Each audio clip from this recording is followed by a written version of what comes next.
God is saying that Donald Trump is going to die. President Trump is going to die.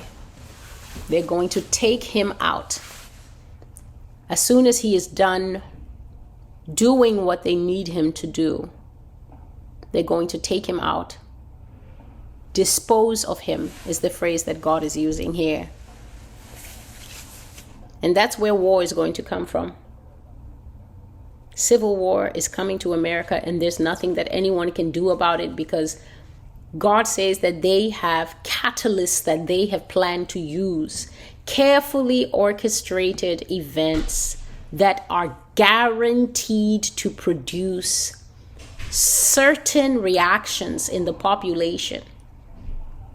If Mr. Trump is killed, there's nothing in this world that will prevent people demonstrating in the street, picking up guns, and doing some very horrible things. They're going to get rid of him. Partly because they don't need him anymore.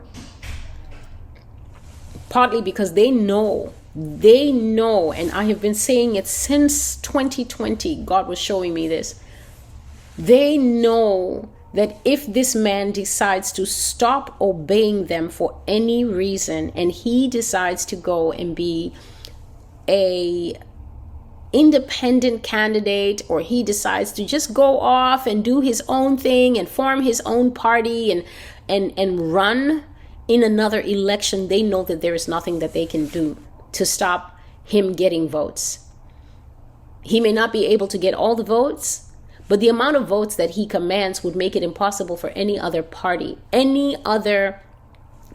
to have an unopposed cakewalk to the White House. It will also make it impossible for any other candidate with Republicans to stand and receive the public vote. God says it's impossible to beat Donald Trump, actually. It's impossible to beat him. In a free and a fair election, it's impossible to beat this man. And they know it. And they fear that one day he will not be obedient. They fear that one day he will not listen. And so that's why they're going to take him out of the way. And Kamala Harris is going to have an unimpeded walk to the presidency, an unimpeded walk to the White House. And that's what's going to bring about instability in this nation. I see that America is just so frustrated. I see that, she's just like a person who can't get what she wants. And God says that frustration is part of your punishment for being so sinful and so disobedient and so proud. That frustration that you feel, every last one of you, he says, that frustration that you feel inside, like you just can't get what you want, that things are just not shaping up the way you want, he says, that feeling is what you deserve for pride. That feeling is what you deserve for disobedience. That feeling is what you deserve for thinking that you are a God and that you can work the outcome according to what you want, America. You will not get a single thing that you want. You want a second Trump presidency, you will not get it. You will not receive it. You want free and fair elections. The New World Order will corrupt the elections. God says American elections are going to be more corrupted than you find in third world countries. America loves to go and be an election observer. She loves to go and insert herself into the politics of many nations and say, these elections were fair, these elections were compromised. God says, what a joke.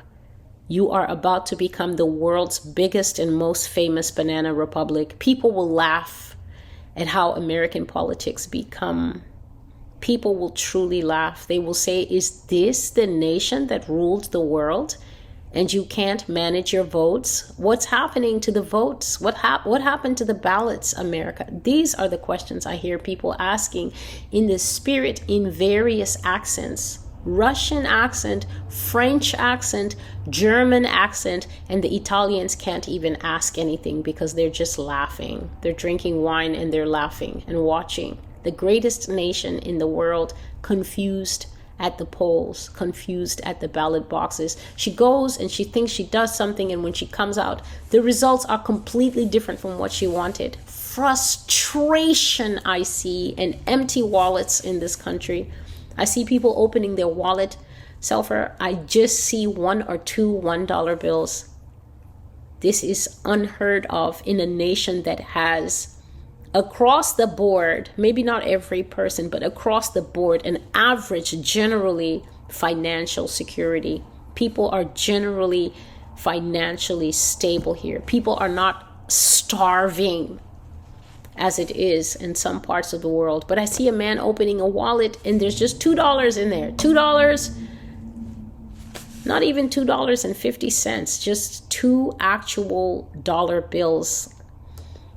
And this man is so confused. And this is a picture of what inflation is about to do to people. Inflation is about to make people so poor. If inflation was a person, inflation is about to become the fattest person in America. Inflation is about to gain weight in the American economy and eat up the gains. I hear the Lord saying, eat up the gains, inflation. Eat up the surplus. Eat up the extra. Eat up the whole economy, inflation. Feed until you get fat. Eat up all their reserves. Eat up all that's in their storehouses. Eat up all their extra. Eat it all. Wipe out their gains. Take it all away from them and make them poor. Make them impoverished. This is the punishment for letting mammon rule this country and worshiping money more than God. How you love money. Gold index, silver index. You talk about that more than you talk about the Bible. You love to talk about wealth, increase, storage, finances, savings. God says there will be no savings in America. You will break open those piggy banks. The money that you were saving, young women, God says that the young women in this country, some of them are very smart and they have saved up impressive sums of money. But now I see a woman she's taking a few bills out of a secret savings that she had that she never wanted to touch. She was keeping this savings for something special. I feel bad for this woman because she's feeling pain.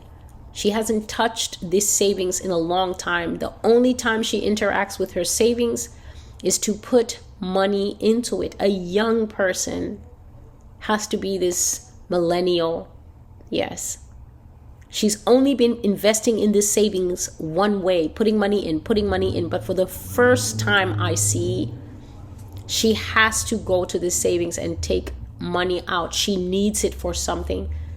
An emergency that has come to her life and she cannot afford to pay it out of her current account. She can't afford it to pay it out of her checking account.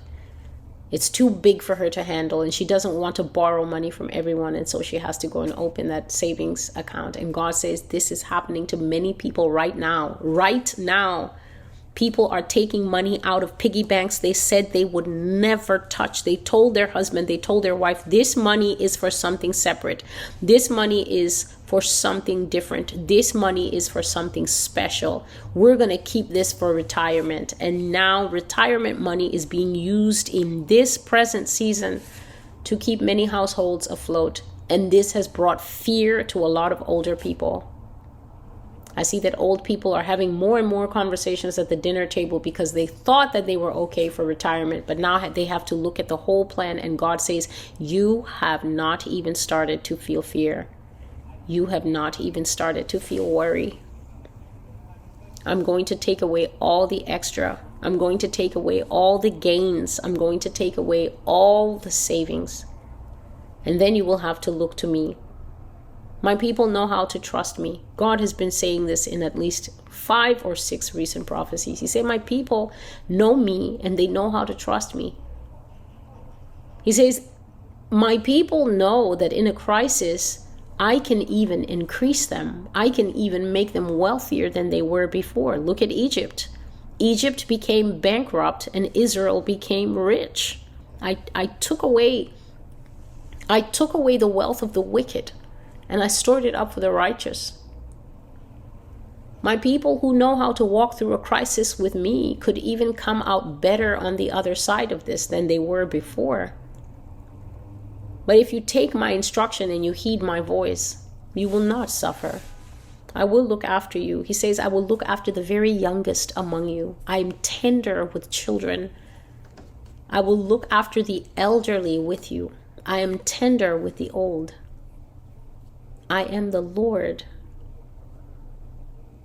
Kamala Harris is going to take this office. That is all I know.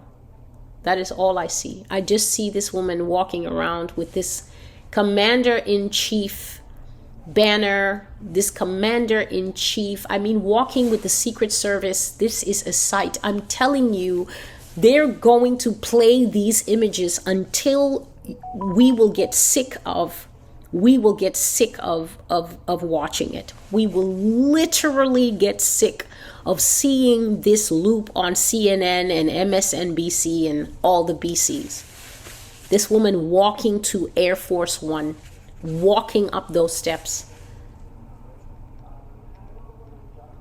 We're going to see heels in the White House.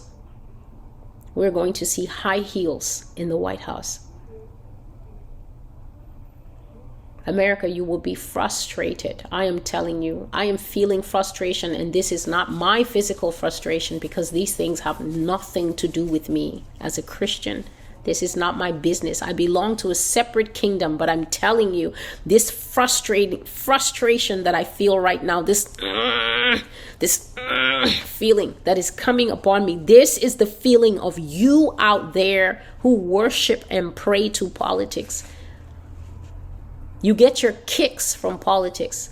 You're so invested in this false game that has been playing before your eyes since you were a young man that you literally think what you want and what you feel and your views has a thing to do with politics in America.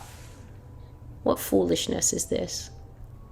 That you actually think what you want is what is taking place in the halls of power.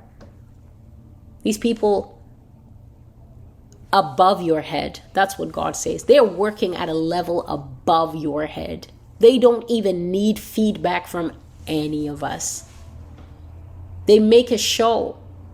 Pretense. Can we just have your opinion here? And can you just fill in this survey? How do you feel about this? And how do you feel about that? God says it's masquerade. That's the word. Masquerade. It's a pretense. It's all a show. It's all fake. This is just, well, it's not a surprise. To those who keep their eyes on God, this is no surprise. But to people who actually can't wait for elections, you're just deceived. May the Lord receive the glory for his word. May the Lord take all his glory. This is just a very different time period that we are going into. I just sense it so much. Yes, we're about to see changes and shifts that nobody anticipated. God says the changes that are coming, nobody will see it coming. Yes, he says it will take the pundits by surprise. A pundit is somebody who prides themselves on being an expert. Somebody who prides themselves on being an expert. A pundit is somebody who makes a living out of making predictions. That person tells themselves and they tell other people, you can look to me as an accurate gauge of what will happen. When I'm talking, you should listen because I'm an expert. I went to this school. I studied this subject. I have these qualifications. I can tell you within this much percentage of accuracy what will happen. But God is laughing. God is seated in heaven and laughing at experts because they have no idea that even they are about to become bankrupt. Money experts, they will have no idea of what the money will do. They will have no idea of what the markets will do.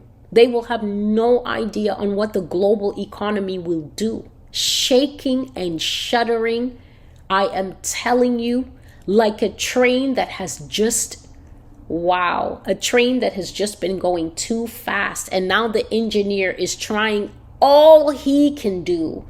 He is pulling on the brakes. He is pressing the button. He is trying to slow down the speed of that train. And nothing is going to work. Nothing. All of it is going to be scattered. And there is going to be a crunch. Credit crunch. I don't even know what that means. Severe credit crunch. Severe depression. A Great Depression. Worse than the first. Worse than the second. A Great Depression. And worldwide markets just tumbling into chaos. American mismanagement will cause so many people to be absolutely impoverished, completely poor. I mean, you might as well just tear up your checkbook because nothing you could write on a check is going to mean anything. In a few years' time, just like he told us in that prophecy last week, last week, in a few years' time, the landscape of this country will be so different that we will all just be staring at one another in awe, in total incomprehension of what is happening, of what is taking place in front of us. Lord, you are the one. You are just the one. You are the only one. You are the only one who knows. And we have to put our trust in you. Let us stop the call here.